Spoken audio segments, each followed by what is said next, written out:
Assalamu alaikum wa rahmatullahi wa barakatuh. Today, inshallah, I will be reviewing this book for you. Does My Head Look Big in This? By Randa Abdel-Fattah. I will quickly read the summary on the back of the book, and then I will quickly tell you about it. High school is tough enough without throwing a hijab into the mix. In Randa Abdel-Fattah's brilliant debut novel, a man, an Australian Palestinian girl living in a suburb of Melbourne, makes the biggest decision of her life, to wear the hijab, the Muslim headscarf, full-time.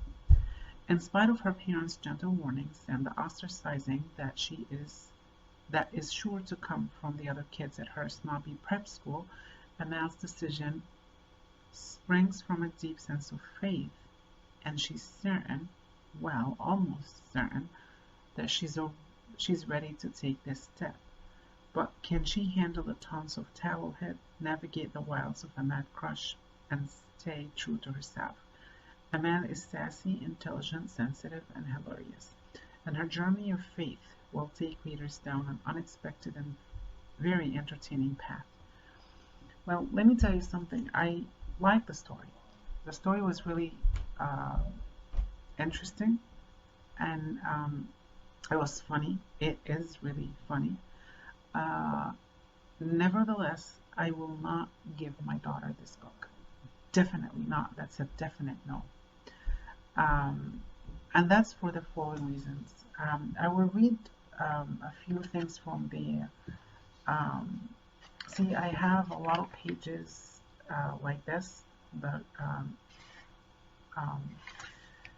because this is how many inappropriate things I found in this book.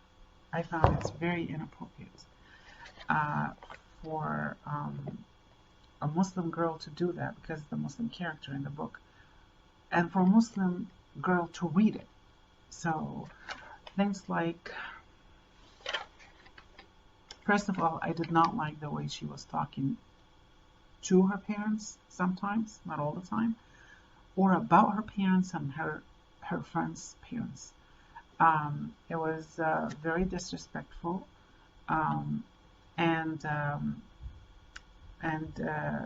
yeah, so I didn't like this. This was one of the things that really caught my attention. Another thing is there's a lot of curse words in this book, and then there's also when she talks about they talk about boys all the time and dating, and it's not just that she talks about boys.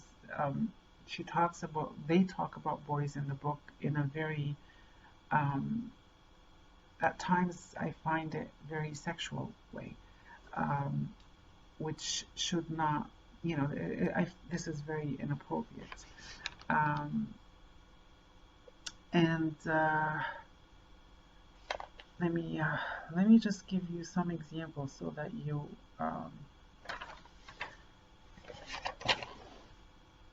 so this is in the very beginning of the book, for example, that she's talking about the kind of relationship she's having with her parents.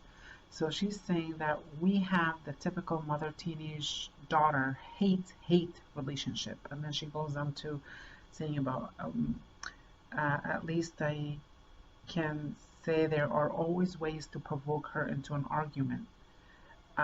Leave microscopic crumbs on the kitchen counter, a towel on the bathroom floor, an M6 screen open.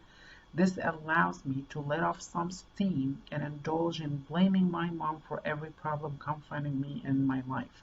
After all, it's a rule. Every teenage should have the chance to say, "You're ruining my life," to their mother at least 4 times a week. As for my dad, I just need to hint that I'm experiencing cramps or a girl problem, and I can get my way. Dad says I shouldn't watch Sex and the City because it corrupts my mind. I respond in a wary, I need sympathy tone of voice, that I have bad cramps and would he mind getting me a Motrin, as I am incapable of moving from the couch. He forgets about the program and goes to talk to my mother.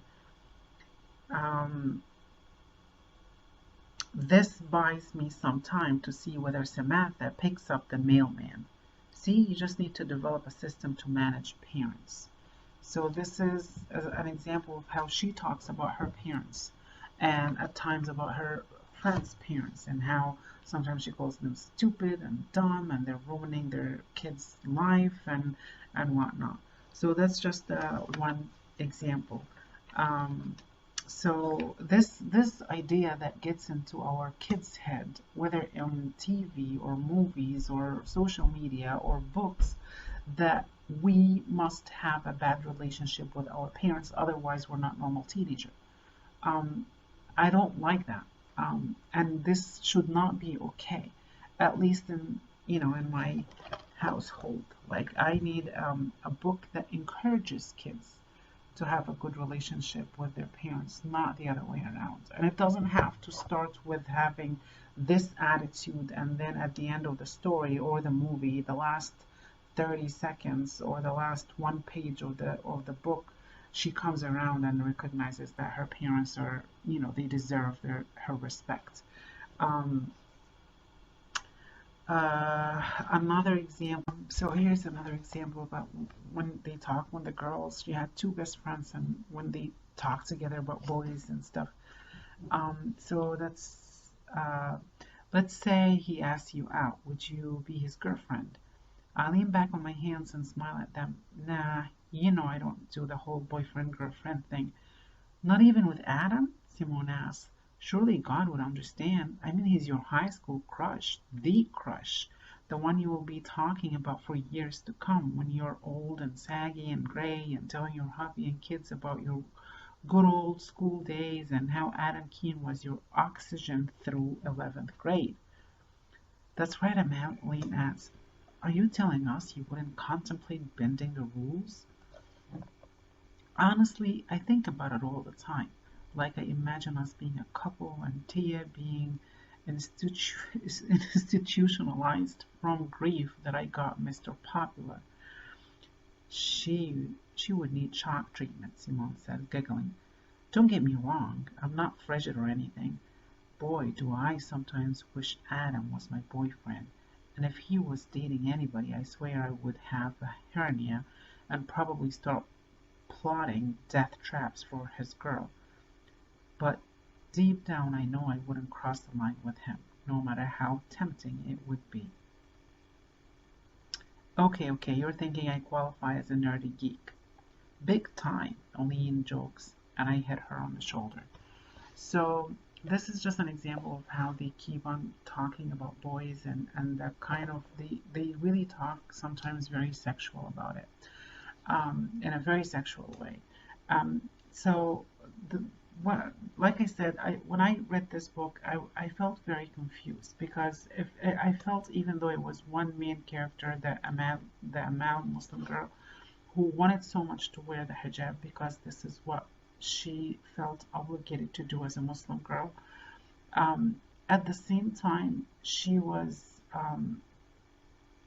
doing something, a lot of things that contradicts with her religion, uh, even though that it also thinks that Allah said that you shouldn't be doing. Uh, so things like,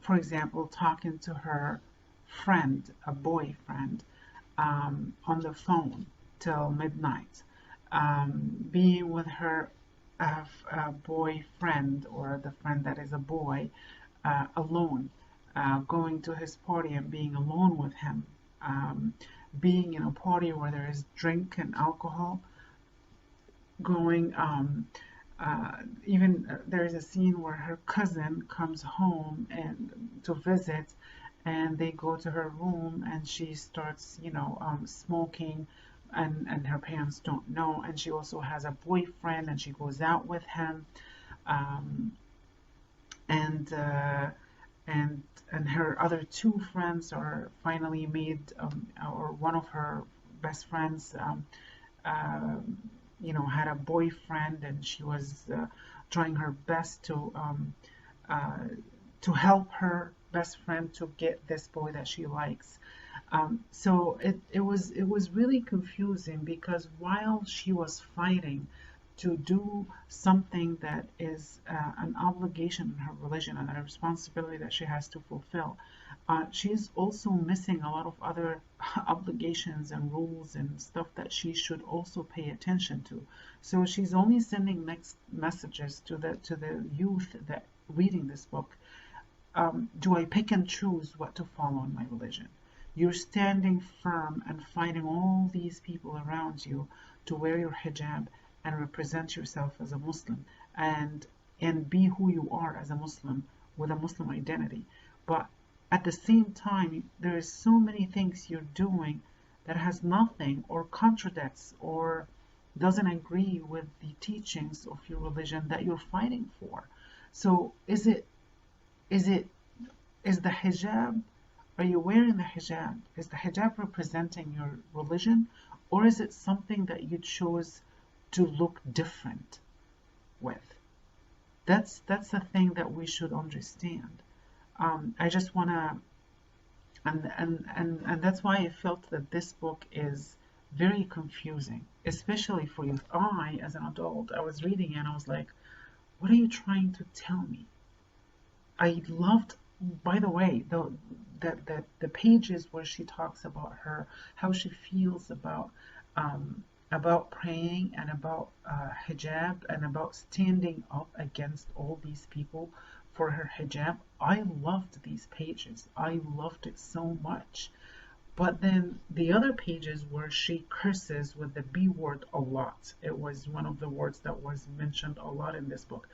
Disrespecting her parents, talking about them or to them, others disrespecting their parents, talking to boys about boys all the time, helping her friend get a boyfriend, talking to boys on the phone, being with the boys by herself,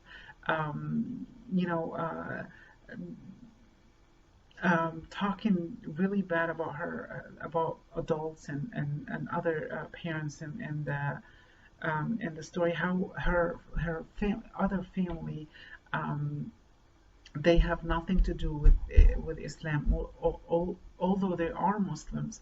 But this book is basically encouraging the fact that I believe in everything, and I'm okay with everything. I do what I feel I should do, what I feel I should do. I choose what I feel I should follow, and just standing for everything and everyone. And there's one saying that I heard and I loved the most: if you believe in everything, you believe in nothing. If you believe that you can wear your hijab and still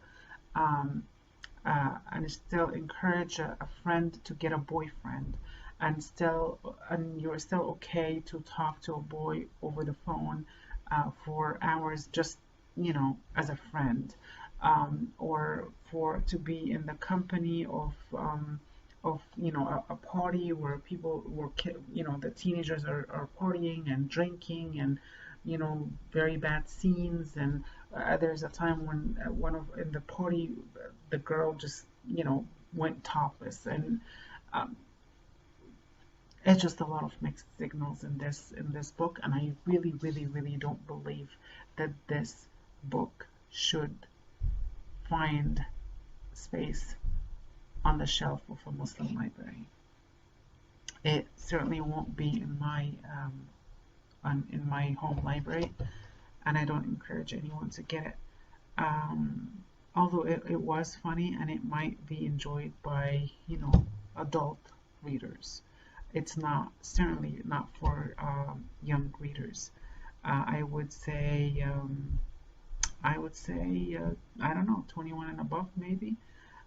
Because younger than that, people like kids or youth need, I feel bad for them because they have a lot of identity, to work a lot on their identity and who they are, and have a sense of I am proud to be a Muslim, and they need every kind of support every kind of support to get there, to get to the point where I am Muslim and I'm proud to show it, and I'm proud to be who I am, and I don't shy away from showing and standing up, showing that I'm a Muslim and standing up for my beliefs. And the support should be from people around them, from books they read, from social media that they're exposed to, from TV and everything that they're exposed to. And this certainly will not do the work. And I know it's one book, but the thing is, if you're okay with this, you will be okay with a lot of other books with the similar message that it's trying to send. You cannot stand for everything, and you cannot believe in everything. You have to be firm when it comes to your beliefs. So I hope it made sense, and I hope it was a clear and thorough review. I'm sorry if I took a long time, but this was really a very important message that I wanted to share with you guys.